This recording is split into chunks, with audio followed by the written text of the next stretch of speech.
Sur les 6 sites choisis, les ingénieurs à pied d'œuvre courent après la montre pour finir le travaux à temps. Nous ferons un tour à l'aéroport d'Ndolo pour vous montrer l'évolution d'un gigantesque podium avec un ascenseur en plein montage. Les images à suivre au début de ce journal. Également au sommaire de ce journal, plusieurs officiers supérieurs de la police nationale sur les bancs des accusés à Isiro dans la province des Haut-Tuélé.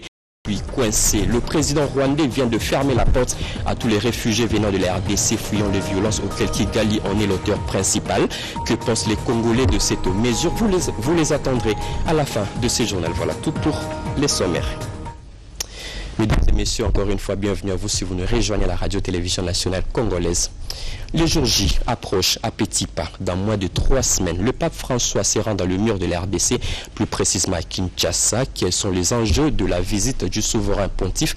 Oscar Baltaïch a listé quelques-uns dans ses reportages. Suivez.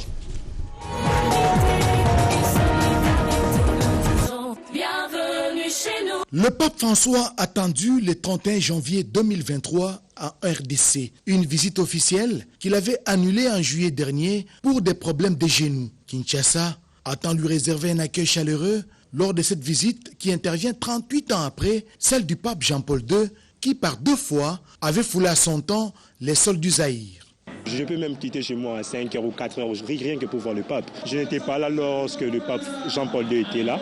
Maintenant, j'ai au moins la chance de voir au moins sa calotte à Kinshasa. La visite du pape François revêt plusieurs enjeux, notamment la réconciliation entre Congolais et les enjeux sécuritaires pour le retour de la paix dans la partie est de la République démocratique du Congo, premier pays africain et 6e au monde. La RDC dispose d'un nombre important de chrétiens catholiques.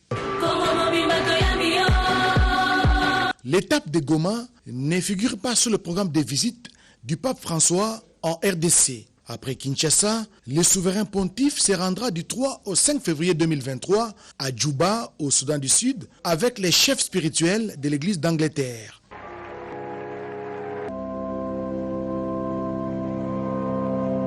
Cette fois-ci, des milliers de chrétiens catholiques vont le voir en live.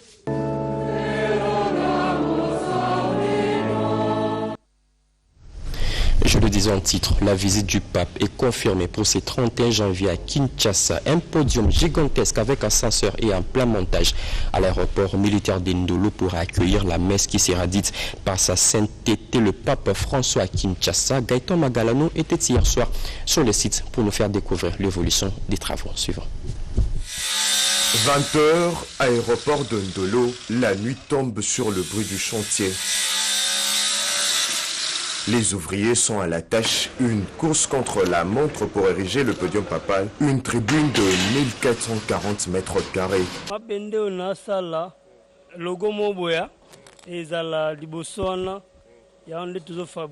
De 18h à 5h du matin, cette équipe travaille sans relâche. Le temps presse puisque le pape arrive dans 20 jours pour célébrer une messe devant de chrétiens catholiques congolais.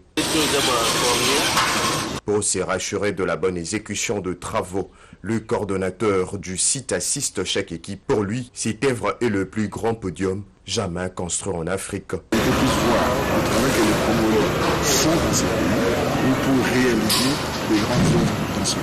Avec 32 voies d'accès au centre-ville de Kinshasa, le choix de ces sites se justifie. Les avenues autour de l'aéroport militaire de Ndolo seront fermées à la circulation et des ambulances seront mobilisées. C'est ici que le 1er février 2023, que le pape François va communier avec plus ou moins 1 million de Congolais. Un podium gigantesque en pleine construction qui sera près une semaine avant l'arrivée du pape François. Selon les explications du coordonnateur technique de travaux d'aménagement de site, Jésus Noël Cheke, Gaëtan Magalano, depuis le site de Ndolo pour le compte de la RTNC.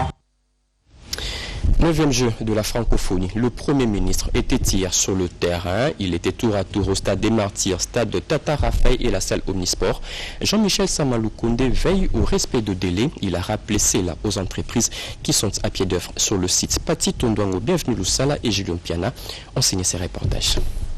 Année de tous les enjeux pour la République démocratique du Congo. Enjeu électoral, enjeu papal et enjeu de la francophonie. Le Premier ministre et chef du gouvernement, Jean-Michel Sama Lukonde Kyenge, l'a bien compris. Cela l'oblige à déployer beaucoup d'activités de terrain pour se rendre personnellement compte des préparatifs de tous ces enjeux.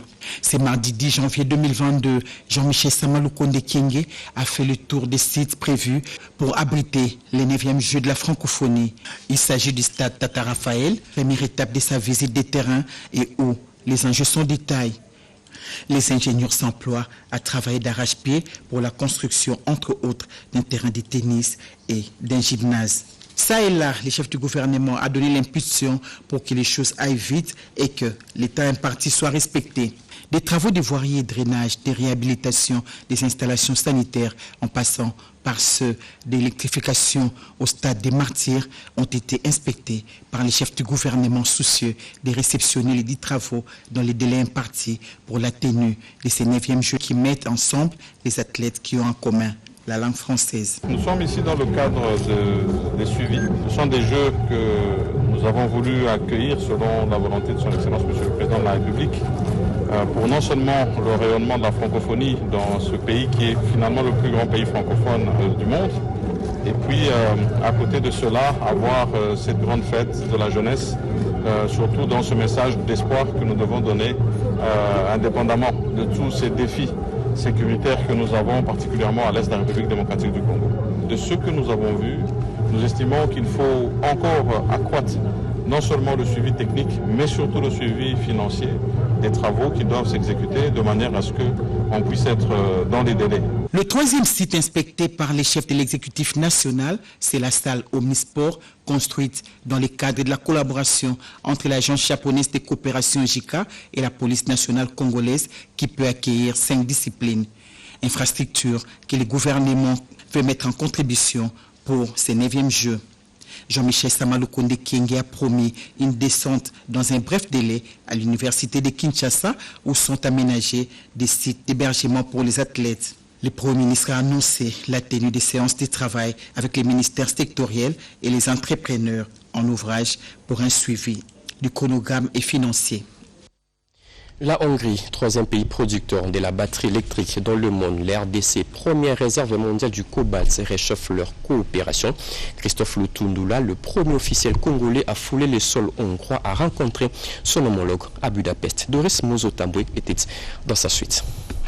50 ans de relations diplomatiques, c'est la première fois qu'un ministre des Affaires étrangères congolais foule le sol hongrois. Le vice-premier ministre, ministre des Affaires étrangères et de la coopération internationale, Christophe Lutundula Palapenapala, a été reçu par son homologue de la Hongrie, Peter Zizarto. Des échanges sur le renforcement de la coopération entre les 2 pays amis, mais aussi et surtout la guerre en Ukraine qui menace la sécurité en Hongrie et l'agression dont la RDC est victime de la part du Rwanda ont été l'essentiel du menu. Sur ces questions, tous les efforts doivent être mis à contribution pour restaurer la paix dans l'Est de la République démocratique du Congo. L'intérêt économique s'est invité sur la table étant donné que la Hongrie est la 3e grande capacité de production de batteries électriques et la RDC, première réserve mondiale du cobalt, élément essentiel des batteries électriques. Filiale de la HBPC, l'hôtel de monnaie hongrois a une expérience à partager dans la production des imprimés de valeur tels que passeport, permis de conduire et carte d'identité. Le vice-premier ministre, ministre des Affaires étrangères, Christophe Lutundula Palapenapala, a saisi l'occasion pour exprimer le souhait de voir cette institution travailler avec la Banque centrale du Congo dans la même optique. En Ituri, le gouverneur Johnny Lubuya Kanchama dénonce les provocations et les non-respects des engagements pris par les groupes armés et locaux dans plusieurs coins de cette province. Le FARDC a neutralisé certains d'entre eux. Il a tenu ses propos après une visite au camp de formation des Rwampara où plus de 700 recrues de l'armée viennent de finir leur formation de 3 mois. Suivant. Le gouvernement de la République prend à bras le corps la question de la stabilisation de la province de l'Ituri. Plus de 700 éléments venus du centre militaire de Lukusa ont reçu une formation complémentaire à Bunia. C'est le technique de combat, le droit international humanitaire et les règles d'engagement ainsi que la discipline, critères du succès au sein de FARDC. Durant 3 mois, ces soldats ont été outillés par des instructeurs de l'armée régulière, de la 32e région militaire et de la garde républicaine pour se rendre compte de leur performance avant leur déploiement sur terrain. Le gouverneur militaire, le lieutenant général Luboyanka Johnny, accompagné des membres du comité provincial de sécurité de l'Ituri, a palpé du doigt ce mardi au centre d'instruction de Rwampara, situé à environ 17 km du chef-lieu de l'Ituri, aux manœuvres et démonstrations de tir dans le théâtre des opérations.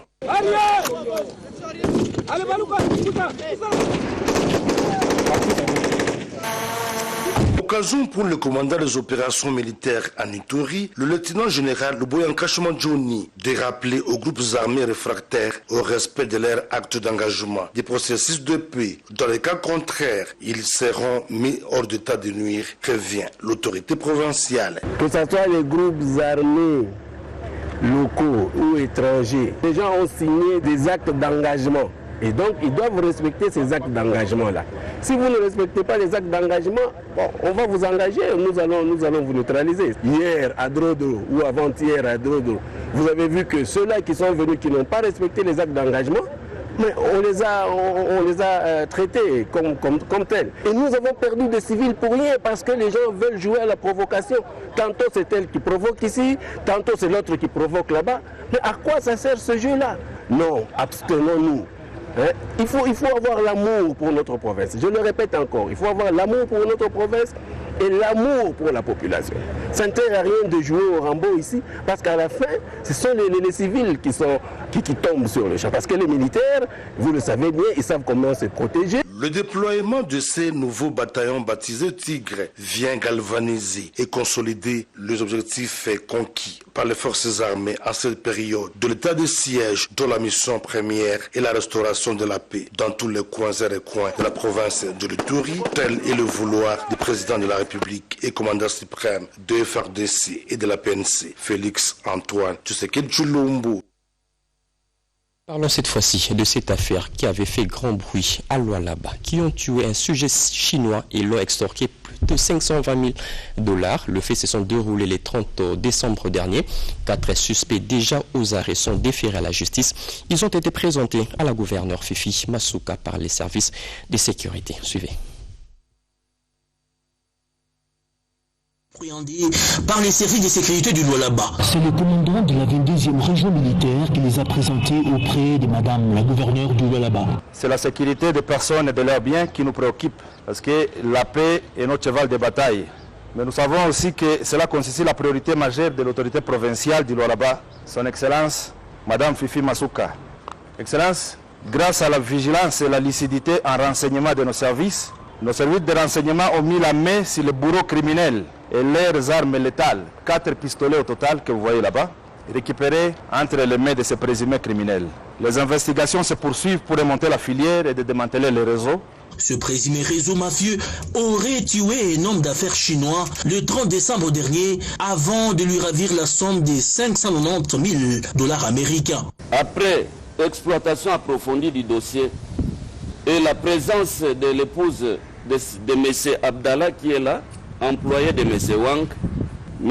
Wang nous a révélé qu'il connaissait quelque chose, qu'il avait assassiné M. Zeng par l'entremise de son ami Chen Zidane qui était déjà parti à Lubumbashi. Sur instruction du commandant de la 22e région militaire, nous avions travaillé en collaboration avec le bureau Action Ville de Kolwezi et M. Zidane fut arrêté à Lubumbashi et ramené ici. Marie-Thérèse Masuka Saini Fifi s'est félicitée du travail abattu par les services de sécurité de sa province, tout en les appelant à redoubler d'efforts pour combattre ces pratiques. Je ne pensais pas aujourd'hui pouvoir me mettre pour parler de la mort.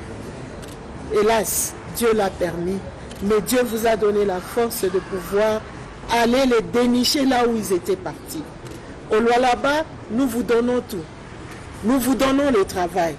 Vous venez travailler, vous êtes dans nos mines, vous êtes dans nos infrastructures, vous êtes dans tout ce que nous pouvons avoir comme affaire dans cette province. Mais voilà ce que vous avez montré. Vous avez tué un de vôtres au nom de la population de Lualaba, général, avec toute votre équipe.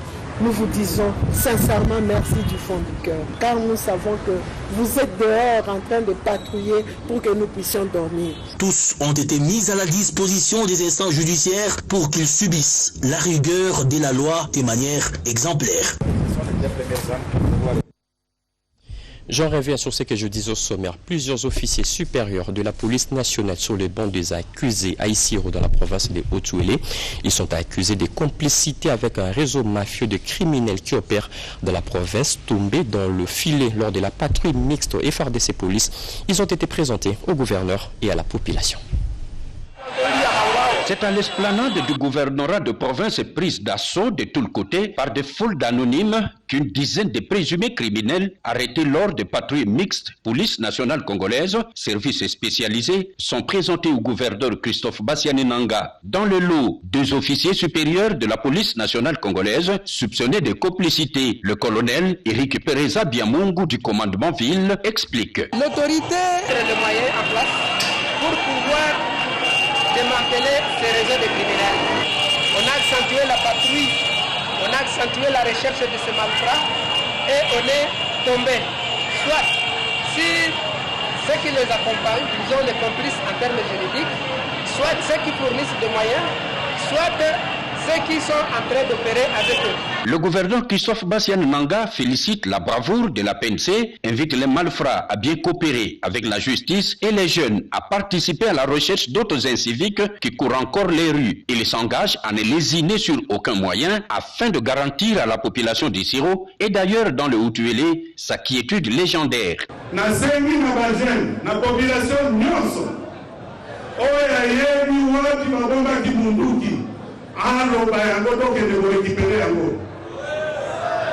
Tozali prêt avec le concours à chef de l'État, Félix Antoine Tshisekedi, armement contre $100. Pourvu que mon puisse être sécurisé. Signalons enfin que parmi les malfrats, il y en a qui viennent de l'Ituri voisin. L'image de Paul Kagame s'ébrouille de plus en plus. Coincé, le président rwandais vient de fermer la porte à tous les réfugiés venant de la RDC, fuyant des violences auxquelles Kigali en est l'auteur principal. Notre rédaction a tendu le micro à certains Congolais pour recueillir leurs avis. Tous ont exprimé leurs regrets. On les écoute. Congolais, qu'est-ce que je peux aller chercher au Rwanda? Les montagnes, hein? Je n'ai rien à aller chercher au Rwanda parce que nous avons tout ici. Par contre, ce sont les Rwandais qui cherchent à venir chez nous ici parce qu'ils n'ont pas de l'espace, parce qu'ils n'ont pas de richesse, parce que... Mais non, je n'ai rien à aller chercher là-bas. Que le président Paul Kagame soit calme, qu'il s'occupe de son petit pays, qu'il nous laisse évoluer. Il est en train de déranger notre démocratie qui est en train d'évoluer. Il est en train de déranger notre pays. Nous sommes hospitaliers. Depuis longtemps, on a toujours vécu avec le Rwanda en fraternité. Nous étions colonisés par les mêmes colonisateurs belges. Alors, cette habitude qui était restée de cohabiter ensemble, vous voyez, ça condamne ces propos. Normalement, s'il y a des problèmes, on peut régler les problèmes. On ne peut pas continuer à s'accrocher comme ça pour prendre de telles dispositions. D'après moi, c'est une faute grave pour ces chefs-là. Ce qui nous arrive aujourd'hui peut arriver demain au Rwanda. Et les Rwandais, de temps en temps, quand ils sont en conflit là-bas, ils fuient chez nous. Mais jamais nous les avons chassés. Ils doivent être humains. Ils doivent comprendre ça. Parce que les gens ne vont pas là parce qu'ils sont en paix ici. Ce sont eux qui nous ont troublés. Et ils ne savent pas où partir, à quel sens se vouer. Alors, en fouillant, en cherchant n'importe quelle direction, ils se retrouvent là par hasard. Ce n'est pas parce qu'au Rwanda, il y a tout et qu'il manque quelque chose au Congo. Il y a tout au Congo. Ils ont troublé notre paix, alors les gens cherchent là où ils peuvent s'exiler et rentrer quand il y a la paix. Donc ce qu'il dit là, ce n'est pas vraiment acceptable. Parlons agriculture à présent. La ville de Goma augmente sa capacité de stockage de produits alimentaires. Le ministre des tutelles, Désiré Ndinga, est arrivé depuis hier dans cette ville. Il va entre autres procéder à la remise d'un entrepôt d'entreposage de produits agricoles d'une capacité de 500 tonnes de vivres. Mars Mangaza est sur place. Son séjour dans cette province agricole du Nord Kivu va consister à la pose de la première pierre à Goma pour la construction du bâtiment administratif du projet Passa Nord Kivu et de ses services publics partenaires, dont la concession de l'inspection provinciale de l'agriculture du Nord Kivu. Désiré Nzinga Birianze va également procéder à la remise officielle de l'entrepôt de 500 tonnes au partenaire Sidip, chef de file de la filière pomme de terre dans le projet Passa Nord Kivu. Homme du terrain, Désiré Nzinga a fait une marche à pied de plus ou moins 2 km, une façon pour lui de communier avec les siens venus à sa rencontre. L'école conventionnée, école primaire Biaï, était le point de chute de cette marche. Occasion pour le ministre d'apporter des mots de réconfort à cette population en leur expliquant tous les efforts fournis par le chef de l'État, le président de la République, Félix Antoine Tshisekedi Tshilombo, pour mettre fin à l'insécurité causée par les terroristes du M23 soutenus par Paul Kagame. Il les a surtout invités à s'enrôler massivement dans le but de prendre part aux prochaines élections et ne pas laisser libre champ à la mauvaise campagne contre l'enrôlement des électeurs.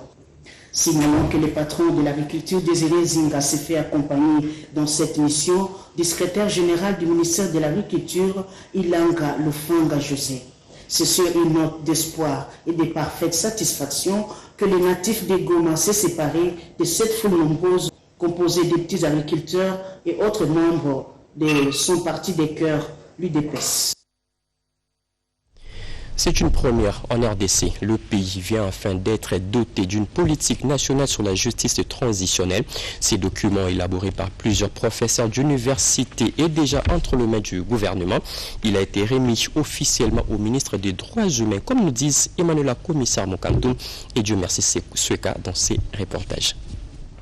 Ce document de 312 pages contient des éléments clés de la politique nationale de la justice transitionnelle de la République démocratique du Congo. Une politique qui permet de faire face à des exactions massives commises dans le passé et celles qui se commettent actuellement, notamment dans la partie Est. Ceci en vue d'établir les responsabilités, de rendre justice, de permettre la réconciliation et d'obtenir des garanties de non-répétition. Le tout se résume dans 4 piliers. Le Congo passe par le recours à une justice qui n'a que 4 piliers. Les Congolais doivent connaître la vérité de ce qui s'est passé. C'est le pilier vérité pour la réconciliation. Que des poursuites judiciaires soient organisées contre ceux qui ont le sang manifeste dans la main, ceux qui ont été la base de ces différents crimes, en ce compris ceux qui sont en train actuellement de commettre les crimes à l'Est. Il faut que les nombreuses victimes congolaises puissent obtenir réparation de ces différents crimes dont ils ont été préjudiciés. Il faut que les gouvernements prennent des mesures fortes pour décourager définitivement ceux qui ont l'habitude de recourir à la guerre pour obtenir les fonctions. 15 membres, dont 5 professeurs des universités, ont élaboré ce document 2 mois durant. Il a été présenté et remis officiellement le mardi 10 janvier au ministre des Droits humains Fabrice Pouela, en présence du vice-ministre de la Justice et de la directrice de cabinet adjointe du chef de l'État en matière juridique. La RDC compte de milliers de victimes de guerres, d'agressions et des conflits internes. Les victimes espèrent un jour obtenir réparation. Et puis ces chiffres, 1 500 000 $, c'est les montants débloqués par le Fonds national d'entretien routier pour maîtriser une grande érosion sur la voie ferrée reliant la ville de Kananga et Ilebo en passant par le territoire des Dimba. Nous sommes là dans le Kasaï central. Les travaux de réhabilitation ont été lancés par les gouverneurs. John Kabea, suivant.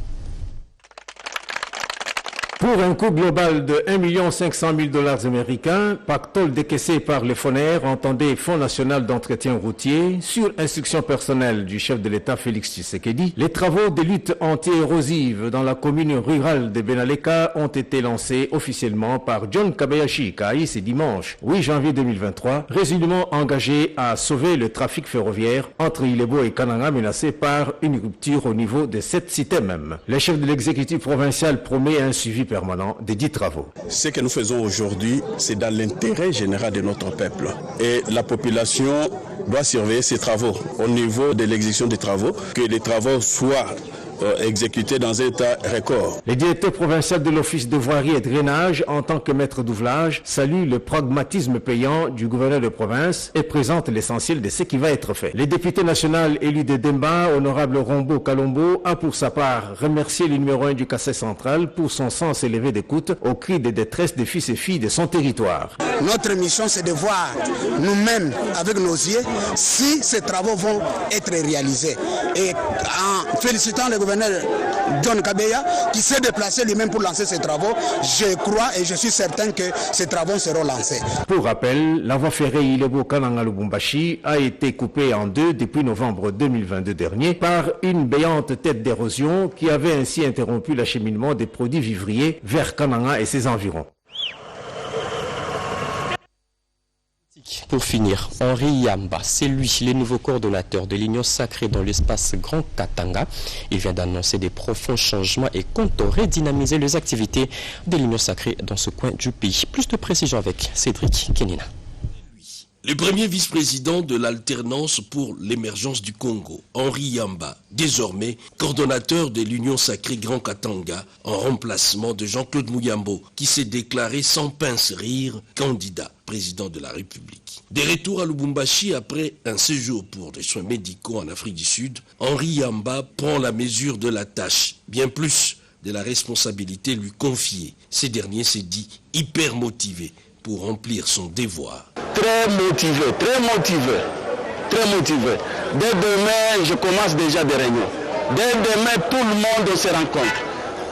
Et dès demain, je commence à consulter les comités de l'Union sacrée provinciaux, de toutes les provinces qui constituent la communauté Grand Katanga. Après l'accueil à l'aéroport, c'est lui qu'on appelle Cheval Blanc à échanger avec un comité restreint de sa formation politique sur les enjeux politiques de l'heure. L'alternance pour l'émergence du Congo va porter la candidature de Félix-Antoine Tshisekedi au fauteuil présidentiel. C'est fini pour ces journaux de la mi-journée. Mesdames et messieurs, merci de nous avoir suivis. L'actualité continue sur nos antennes. Retrouvez à 19h Paulette Lumba, 20h Françoise Bouila Bouaki. Moi, je vous retrouve demain à la même heure. Au revoir.